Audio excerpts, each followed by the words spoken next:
தேர்தல் செலவின கணக்கீட்டுக்காக தேர்தல் ஆணையம் நிர்ணயித்துள்ள கட்டணங்கள் யதார்த்தத்துக்கு புறம்பாக உள்ளதாக குற்றம் சாட்டியுள்ள முன்னாள் அமைச்சர் செல்லூர் ராஜு, மதுரை மேற்கு தொகுதியில்தான் எண்ணற்ற திட்டங்களை செயல்படுத்தியுள்ளதால் அங்கு வெற்றி வாய்ப்பு மிகுதியாக இருக்கும் என நம்பிக்கை தெரிவித்துள்ளார். ஆமா, தேர்தல் செலவுனா இந்த மாதிரி ஒரு சேர் போட்டா 50 ரூபா கணக்கு சொல்றாங்க, போட்டிருக்காங்க. அது 10 ரூபா தான் வெளியே வாடகை. இது மாதிரி சில இதில் பிளாஸ்டிக் சேரு, அந்த ஒவ்வொன்றுக்கும் பேப்பர் கொடினா அதுக்கு எவ்வளோ போடுறாங்கன்னா 51 ரூபா போட்டிருக்காங்க.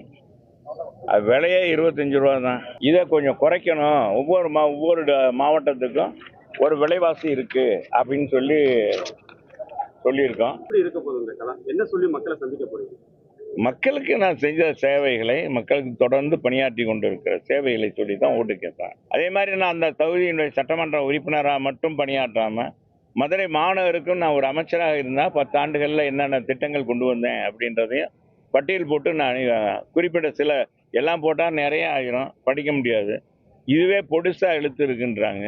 நிச்சயமாக மக்கள் நியாயமாக நமக்கு யார் வேலை பார்க்கக்கூடாது, அவங்களுக்கு தெரியும் 5 ஆண்டுகளுக்கு ஒரு முறை வர்ற தேர்தல். இப்பொழுது மட்டும் இவ்வளவு தாராள மனசு வருகிறது, ஏன் இது வரைக்கும் வரலன்றலாம் நினைப்பாங்க. இது வரைக்கும் என்ன செஞ்சாங்க அப்படின்லாம் பார்ப்பாங்க. பார்க்காத மக்கள் இல்லை. மதுரை நீதி கேட்ட மண் மதுரை மண் என்ன தெரியுமா?